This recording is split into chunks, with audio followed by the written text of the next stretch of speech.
Hey guys, Lex here, back for some more of the Great Ace Attorney. Last time, we continued the trial with Madame Two-Spell's testimony, and now, Drebber and Dr. Scythe will testify.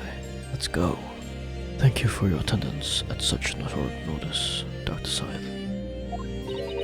I'm disappointed in you, Lord Van Zeeks. You've completely betrayed the agreed policy of both Scotland Yard and the prosecutor's office. Betrayal is not in my nature, as long as the truth isn't compromised. If it is, if there's even a hint of wrongdoing, then no matter whom it concerns or disgruntles, I will pursue the matter to the bitter end, as would any prosecutor worth his salt. Mr. Drebber, you took the victim's life by means of a machine that you constructed in your workshop.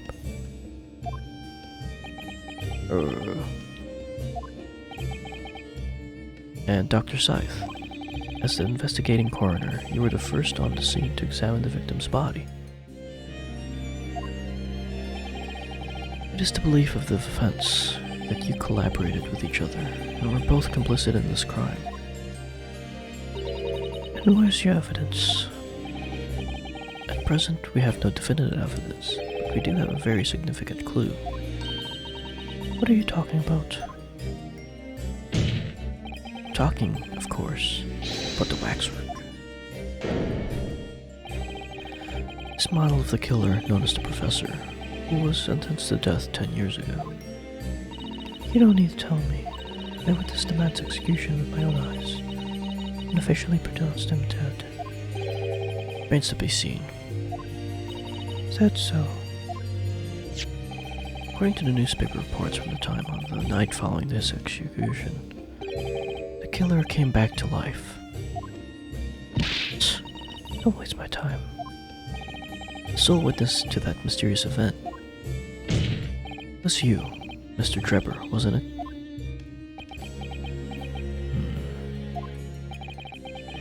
If what you saw in the graveyard that night 10 years ago wasn't some chilling fiction, but reality, it would make you privy to a very great search of Dr. Scythe's. A secret so profound, it could compel the coroner to agree to collaborate in your evil scheme, in fact. Mr. Drebber, tell the court. Tell everyone the truth of what you saw that night in Lowgate Cemetery. So, he was the student who saw it. You could see the resemblance actually, can't you? With the man in the Madam's Two-Spells, I mean. Surely he's not disclaimed that's really what he saw, especially not all these years. He was a research student at the University of London, wasn't he? And a bit too clever for his own good, if you ask me.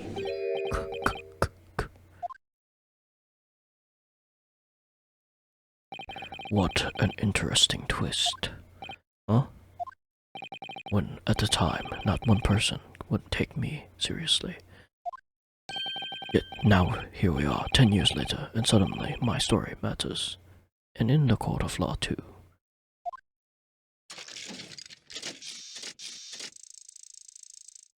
Very well then. If everyone so wishes. Let's be frank, I'll tell you the truth of what happened that night, for what it's worth.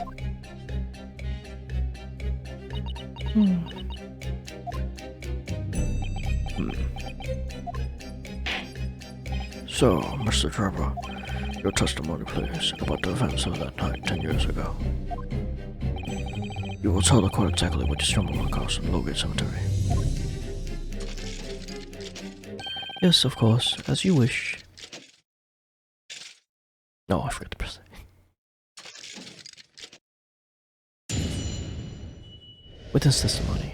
In the cemetery 10 years early. The reason I was at Lowgate Cemetery at all 10 years ago was for a spot of moonlighting, shall we say. Yes, the illustration in the newspaper article was based on what I witnessed that night.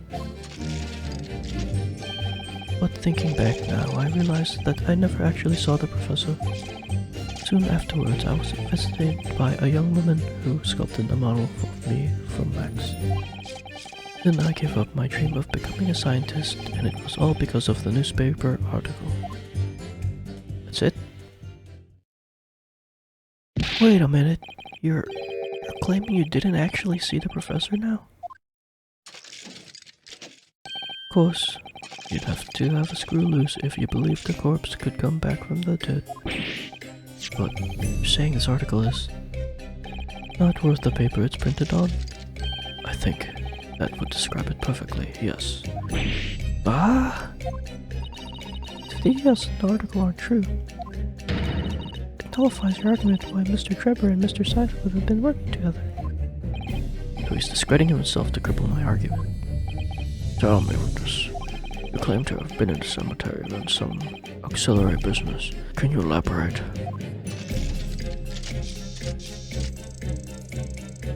That's right, grave robbing, to be precise. As you know, Lowgate Cemetery is at the rear of Barclay Prison. So among students at the university, it had a reputation for being haunted by the ghost of condemned convicts. Grave robbing, you say? Yes, exhuming fresh corpses to sell as revenue is reasonably lucrative. Of course, I never laid a finger on any valuables buried with the dead. So you were one of the so-called resurrectionists, particularly unpleasant scourge on society. Actually, my fellows and I went by another name. The repurposes. That is quite beyond the pale.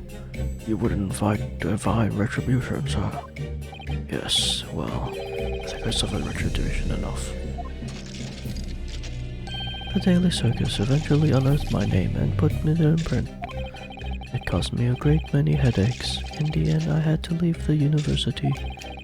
That was the only paper with a bad grace to identify me unambiguously, I might add. I see. Out of interest, who drew the illustration for this article? Ah yes, that was the reporter who exposed me. He sketched that right in front of me as I described the scene.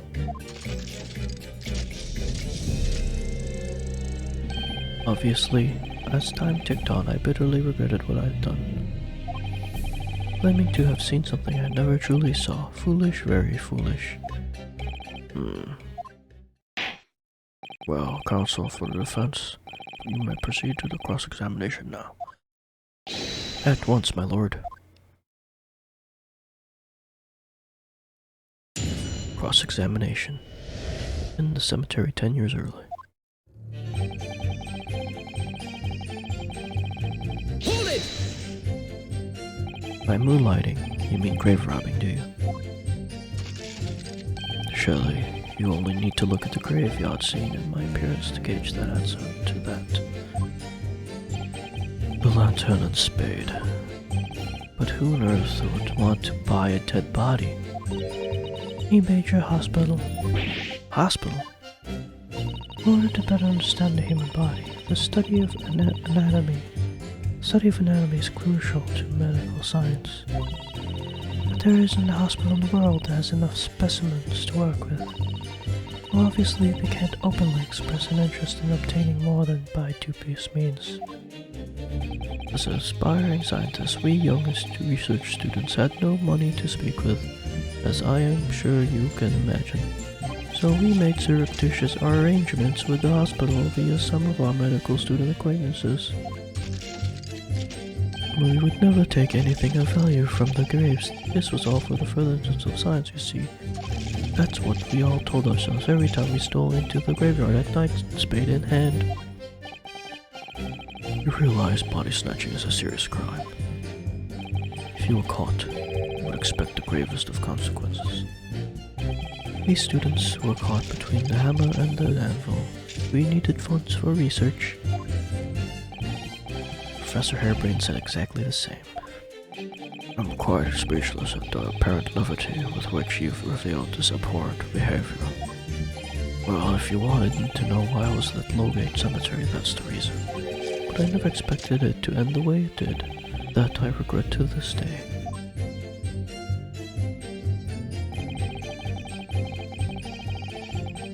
Hold it! A strange happening at the Lowgate Cemetery, which you do now deny. Not entirely. I ran to fetch the police at the time. You know, I was shaking like a leaf.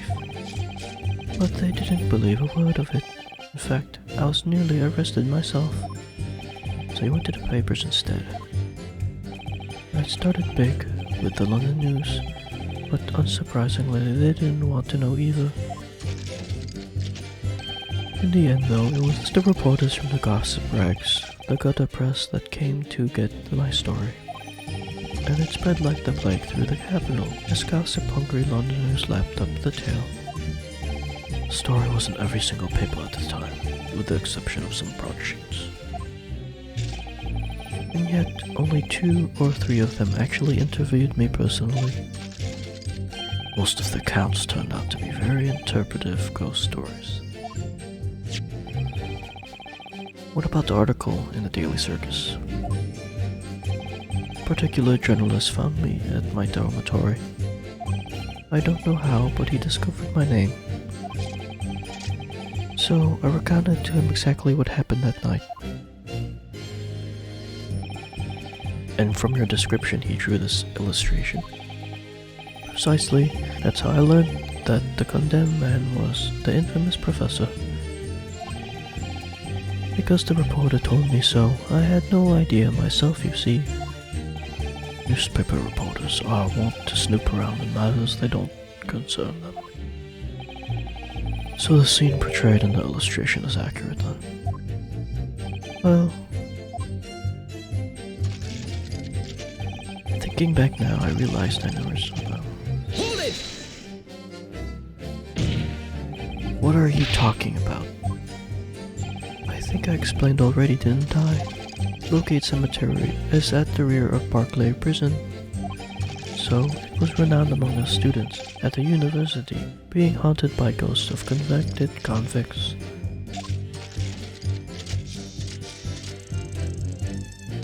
For some absurd reason, I was scared of the graveyard at night. As a result, only too willing to believe that nonsense about dead coming back to life. But you said you actually saw it. I said what I'd seen in my mind's eye. After all, resurrection is impossible, isn't it?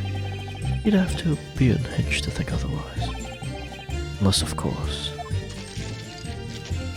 you have some evidence that proves I encountered the professor that night? Don't know. Is there any material evidence that could show you really did see the professor? Do you have anything like that at all, Mr. Naruto? I know, I need to present it against the irritatingly backtracking statement of his. The point is, that night was a pivotal moment in my life. So that was 3. Okay. Hold it! I need to present something at 3 later. That young woman being Madame Two-Spells, of course.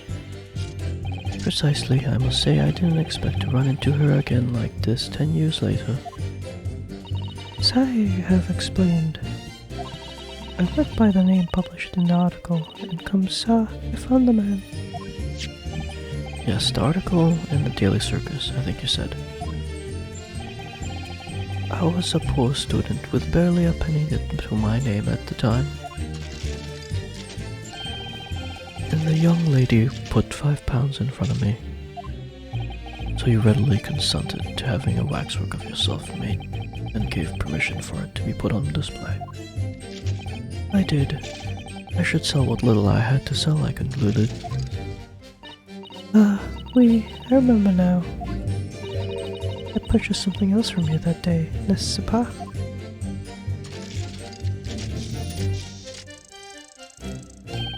Did you? I can't say I remember. What was it, madam? His camera. Ah. Oh yes, I made a point of taking it with me whenever I made an excursion into any cemetery. You took a camera with you, sir? To what end? To record the details of the bodies I disinterred. But I had no intention of ever visiting a graveyard again after that night, so I sold it. I see. Why is there blood in the camera? But I still have it, monsieur, as part of the special exhibit at my House of Horrors. I'm very meticulous about such details. Just as 2 spells away. It would seem, then, that this is the very camera that Mr. Drebber took with him to Lowgate Cemetery on the night in question. So we just took it? Yes, interesting.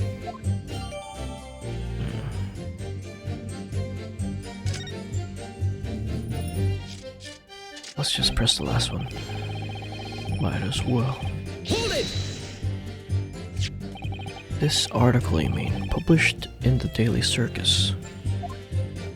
Yes, somebody informed the dean that it was my name that appeared in the article, and carelessly slipped that night after night I was digging up graves. Hardly a model student, you might say. The university's reputation was execrably defiled, and I was expelled as a result. Wouldn't you? I had no idea. Having been run out of the university, you found employment in somewhat specialist trade.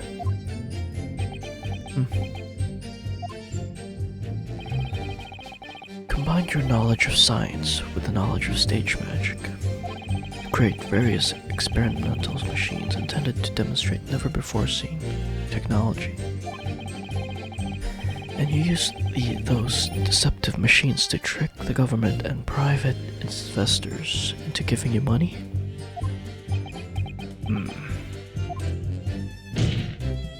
Professor Albert Harebrain was just your latest victim, wasn't he? Whatever are you talking about?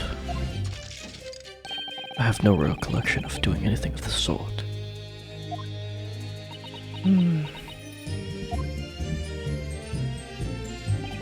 What's Drebber up to? Why would he suddenly change his tune and recant his claim? I wonder perhaps if it's because his circumstances have changed now. What circumstances? Well, if he admits to having seen the professor emerging alive from his grave 10 years ago, it will expose a secret in Dr. Sai's past that she would desperately want to hide. Yes, of course. If Drebber and Dr. Sai are working together now, and if Drebber were to betray her, there would be no reason for her to continue to cooperate. In that case, there's only one way around it. I'll have to prove he really did see it. Prove he really did see Professor's corpse coming back from the dead as he originally claimed. Yes, Mr. Naruto, exactly. Okay, was it 3? I actually saw the Professor.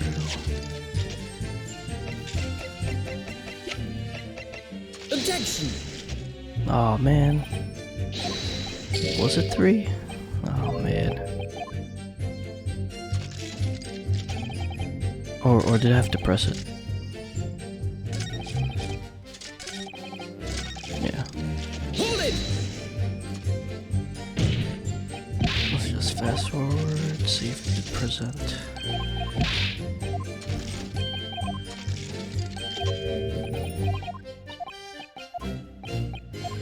What? Oh, do I have to examine it again? God damn it.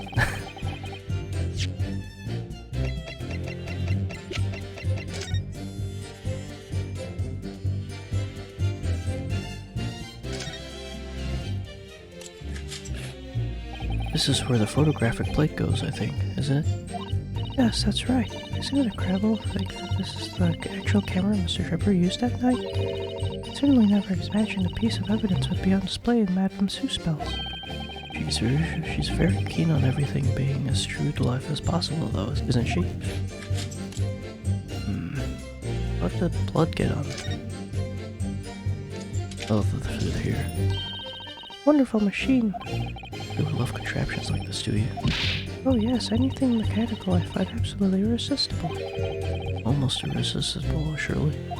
Well, whenever I see a pocket watch, for example, I can't help myself. I simply have to take it apart. That's worrying. Yes, Father tells time by rumblings of his stomach now. He's given up on the watch. From Professor Mikitoba. Okay, I read that already. But what's the red? Look, Mr. Naruto. That was just here. Seem to be some very dark red stains. Yes, you're right. Looks like blood, actually. Oh my. I'm sure it's not what you're thinking. Is that it?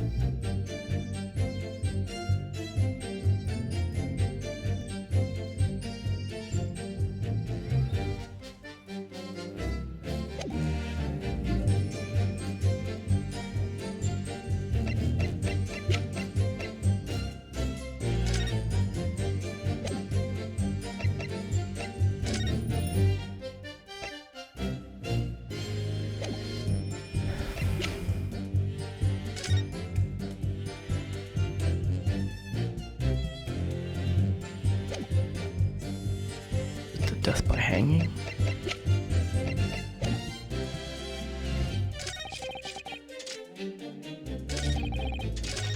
Oh man.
Let me try that article.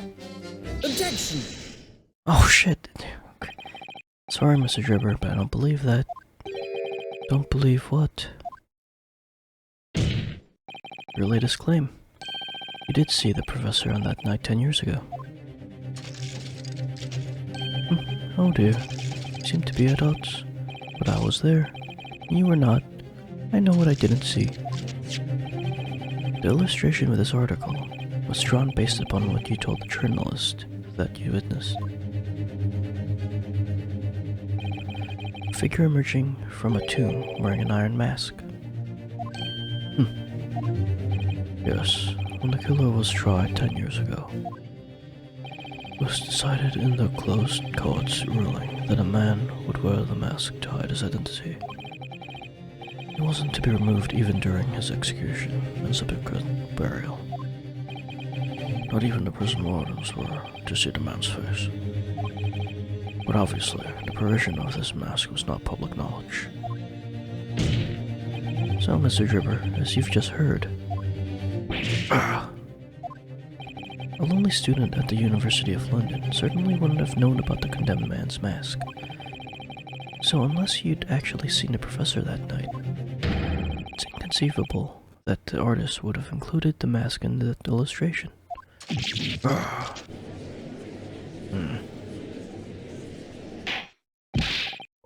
Order.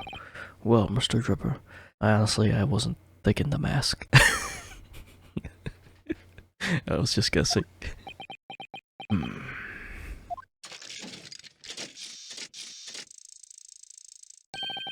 It's a vile scene, isn't it? If you look closely.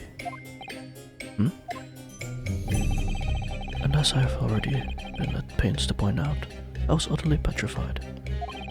Which is why I laid it in my head that I'd seen a blood-curdling sight. But afterwards I came to my senses and realized that I'd been mistaken. You're still saying you didn't see it? If you're stubbornly sticking to that story, witness, then amend your testimony to explain exactly how you think your eyes deceived you. Of course. We're too happy to oblige. I can't believe you're still not going to concede the point.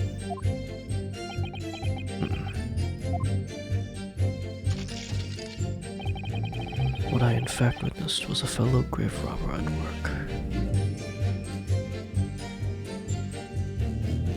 What? Hold it! Fellow grave robber? What are you talking about? Well, I wasn't the only one busy in the cemetery that night, you know. Other body snatchers were at work. Of course, when I saw one emerging from the hole he'd dug, my heart nearly stopped. So that's the terrifying sight I actually saw, you see. You're claiming it was just another student on an equally insalubrious business as yourself. Many of the medical students would wear metal masks to protect them from bacteria during dissection. Clearly, the fellow was using such a mask to protect his anonymity. What would you say? Objection! There's more to the story, isn't there? The article goes on to say, The next second, a gunshot rang out suddenly from behind. The bullet pierced the resurrected man's chest. His breath then stilled once more. You might assume that the sexton discovered the miscreants at work. Perhaps you fired upon one of them. The gravedigger had shot someone in the cemetery. I think it might have been a rather big news, my lord. Oh, yes, well. I can only assume it was an embellishment bolted on later by the reporter. Excuse me! Madam Two Spells, don't take it out on Mr. Sholmes. Oh la la, pardon. I was lost in my thoughts. Would it be fair to say Mr. Drebber's last mark was significant to you in some way? I thought it was a little strange, that is all. How Monsieur Drebber could claim this now. If you don't mind me saying, madam, what are you talking about? Well, when I met you 10 years ago at your university dormitory, you recounted to me about your adventures in the cemetery, no? Including the gunshot. Stop. No. You might want to watch your tongue, you know. Objection! Oh shit.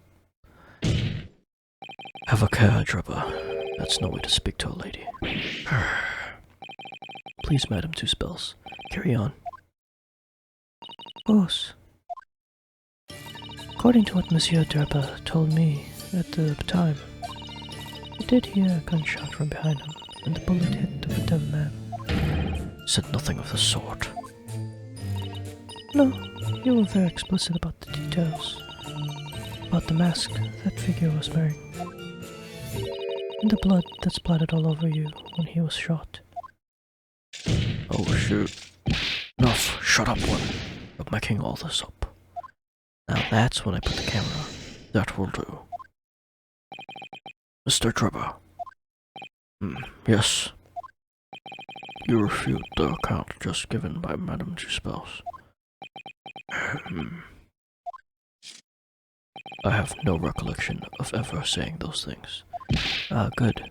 Come on, do you really expect us to believe you? Control yourself, counsel. I will not permit baseless accusations in my courtroom. Right. Under the circumstances, I think it best to supplement your testimony with a statement to clarify your position on this witness. Very well.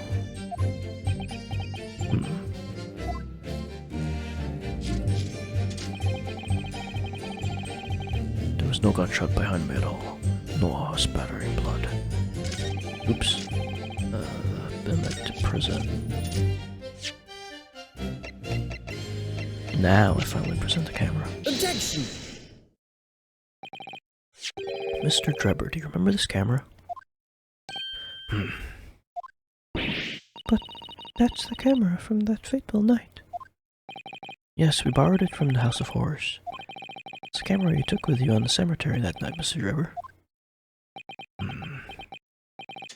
And is that supposed to be significant? Yeah, we stole evidence. This kind of camera is rarely seen in our homeland, so my colleague and I were keen to examine it closely. We noticed that the lens extends forwards at the end of some bellows. Like this. Hold it! What is that? There, just on the bellows. Looks like a dark red stain. Ah! That's right. It's a rather conspicuous mark here on the bellows, in fact. Good lord, are you suggesting? Yes, my lord. It appeared to be a splatter of blood. Something that could be confirmed with a simple chemical test. Isn't that right, Dr. Scythe? It would be difficult to determine if it was human blood, not the blood of some animal. But yes, to test whether or not it's blood at all is simple enough. I propose that Madame Two Spells' testimony was correct, and that on the night in question 10 years ago, you were splattered with blood from the gunshot wound. Well, And that, furthermore, you really did witness the condemned professor emerging from his tomb.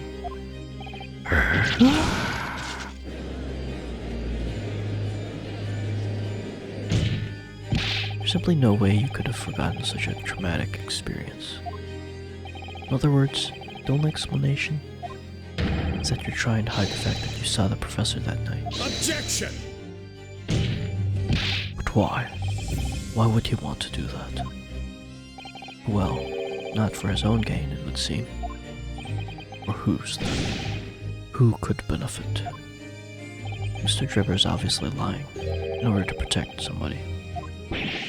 My goodness, he's shielding someone.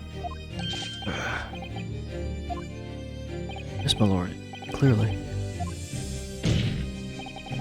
Someone who doesn't want the truth about the professor coming back to life to be exposed. Well then, counsel, who is it then? Who is this witness trying to protect by lying about what he saw that night?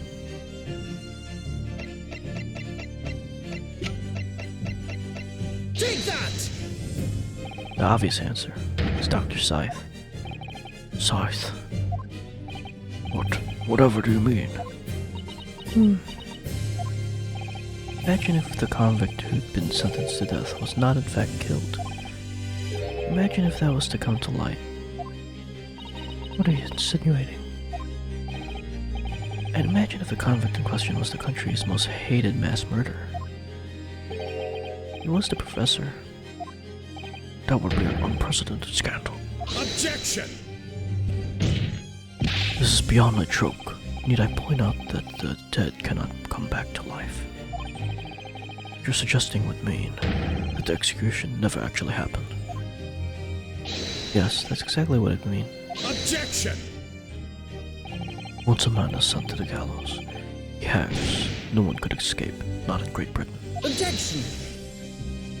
But the fact is, there was a witness to the fact that the man did escape his hanging.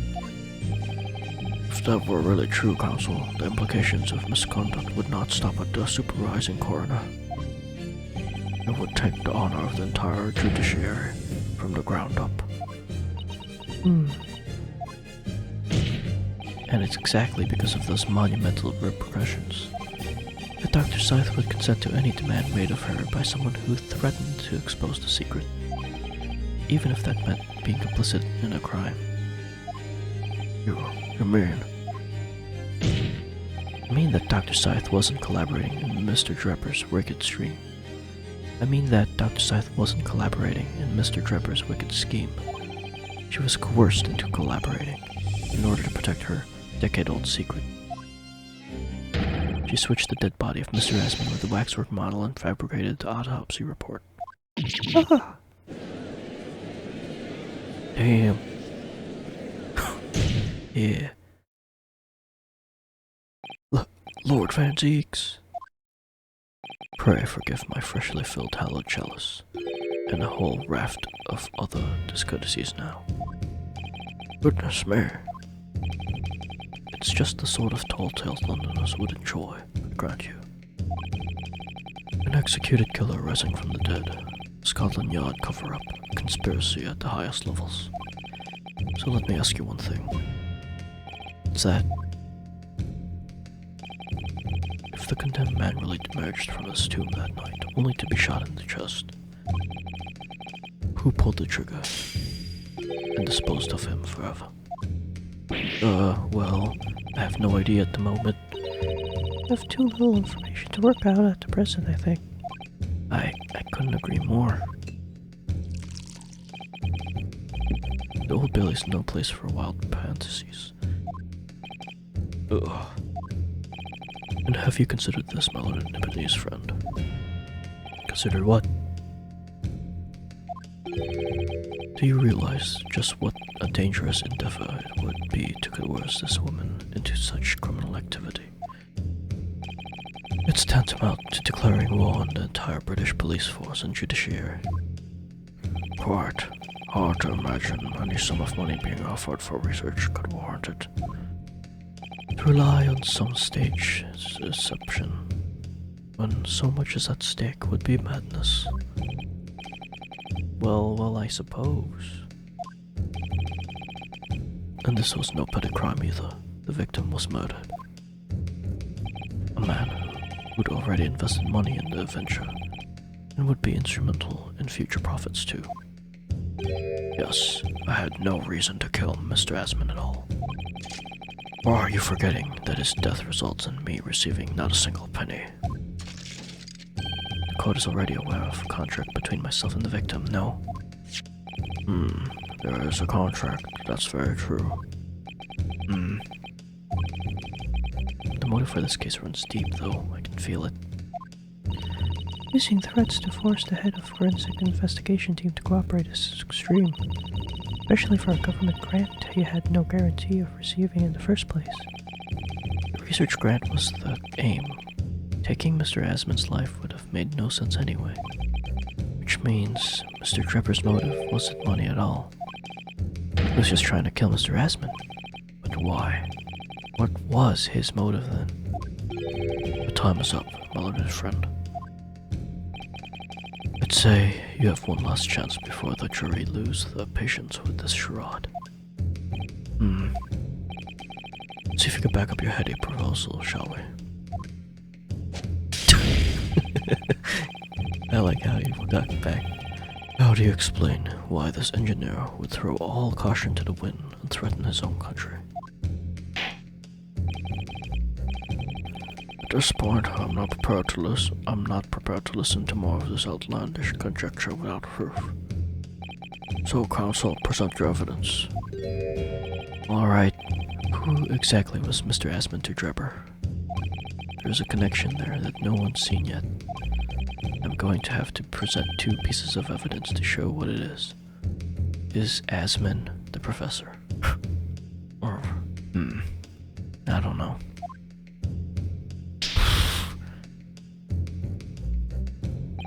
Yes, my lord. Evidence that establishes a motive and explains why the witness wanted the victim dead is right here.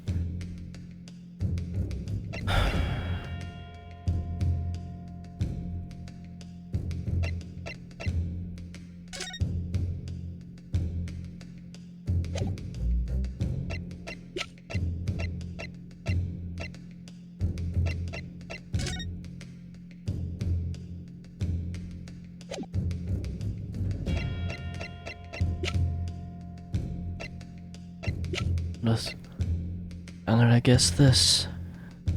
Take that! If indeed this piece of evidence reveals the motive. If, counsel. Damn it. Yes, if it did, it would be great, I was thinking. Or hoping anyway. Well, wishing, really. Or you're treating my courtroom like a fountain that grants wishes when you throw money into it. I knew I should have thrown more than a farthing in last time I was at the park. I don't think this has anything to do with your offerings to the gods, Mr. Naruto. At this point, I'm not prepared. What? Present your evidence. Alright.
Is it the article again?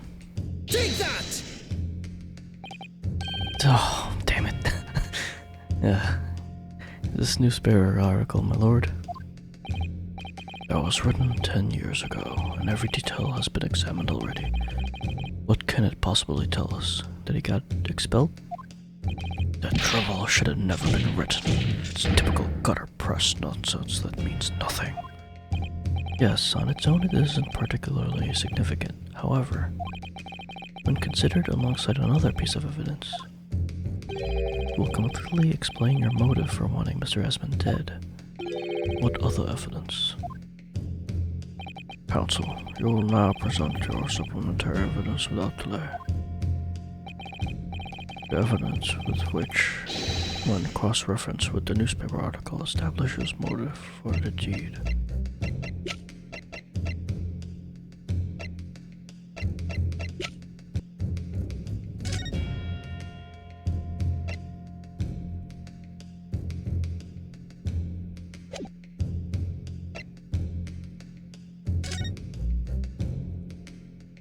Oh, wait a minute. Oh, shit. Look at that signature.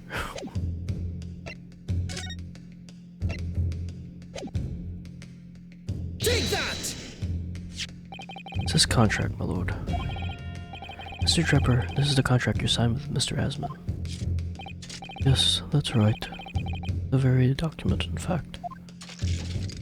That proves I had no reason to kill the man. No, I'm afraid not. What?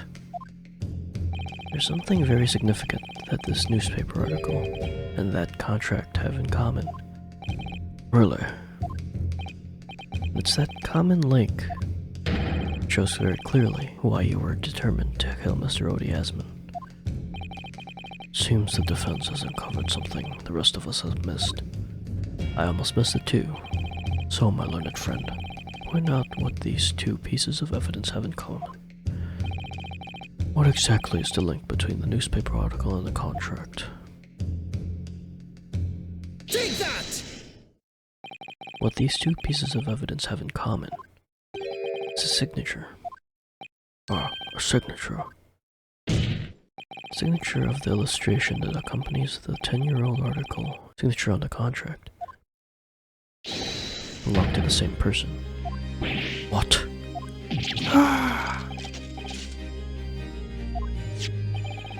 As the court has heard, this illustration was drawn 10 years ago by the newspaper reporter who found Mr. Drebber and interviewed him about his ordeal. If you look closely, the reporter's signature can be seen in the bottom right corner of the drawing. If you look at this contract here, which was signed between the witness and the victim last year, you clearly see Mr. Osmond's signature at the bottom. Let me see now. Good lord, yes, they're identical. In short, the journalist who drew the illustration and wrote the article published about Mr. Drebber 10 years ago was the victim of this case, Mr. Odie Asman.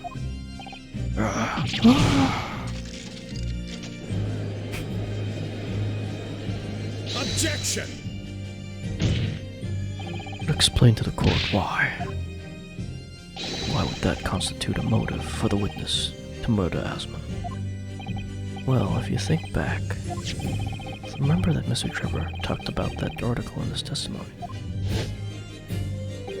Grave robbing, you say? Yes, exhuming fresh corpses to sell is reasonably lucrative. That is quite beyond the pale. You would invite divine retribution, sir? Yes, well, I think I suffered retribution enough. The Daily Circus eventually unearthed my name and put it on print. It caused me great many headaches. In the end, I had to leave the university.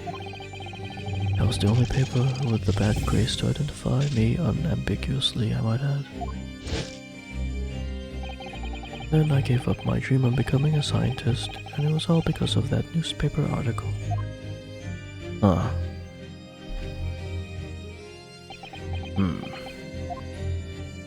At the time, you were a student at the University of London who dreamt of becoming a scientist. However, A single newspaper article changed your entire life. So Mr. Asman used to be a newspaper journalist, didn't he? He did, my lord. In fact, it's widely held belief that Asman managed to position himself at the heart of this criminal network, thanks to the many dubious connections he made during his time as a reporter. So you had to give up on your dream and leave university. You lost everything. Eventually you found yourself working in the field of science, but only in the shadows. All because of that article, written by Mr. Asman. Enough!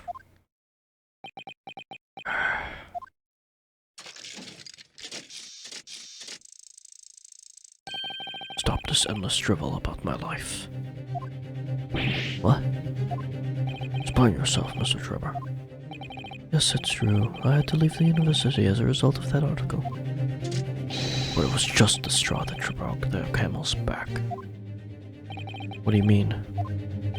Almost every student of science in that faculty was too poor to actually conduct any research. But they struggled on with their hypotheses anyway. We all did, only to have them taken by vultures. Sooner or later, you knew your ideas would be stolen and patented by some wretch or other, after all. Good gracious. Making a name for yourself as a scientist in a climate like that was a miracle only a select few geniuses could ever hope to achieve. Personally, I wasn't one of those geniuses, so I was hardly a wretch. Being forced out of the university because of Lowgate was the best thing that could have happened to me. Objection! Mr. Drebber, do you genuinely believe that? Of course I do. Who's better placed to know whether or not I possess a talent for science than me? Sorry to say, your words don't ring true at all. How dare you? I have evidence to prove it. How are you in a position to say anything about me? I don't know you from Adam. Fine. If you think you have evidence, go ahead, show it. What could you possibly have to disprove the idea that I was happy to leave university because I lacked talent?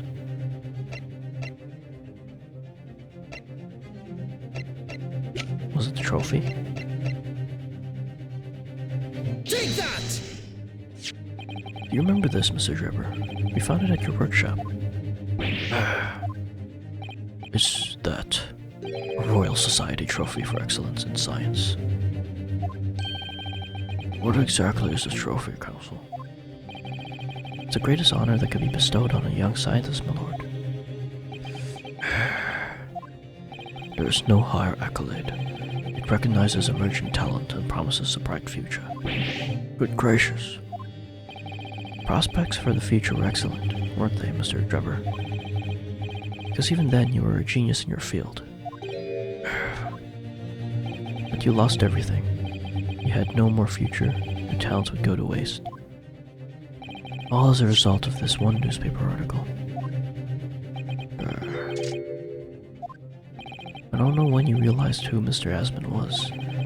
When did it dawn on you that he was the same journalist who 10 years ago ruined your life? It's abundantly clear that you had no intention of forgiving the man.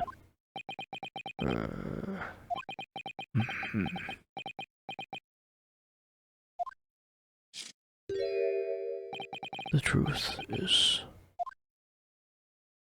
finally, it's going to fold. Next time, on the next episode of The Great Ace Attorney. This episode's running long, so yeah. Thanks for watching. See ya. Bye.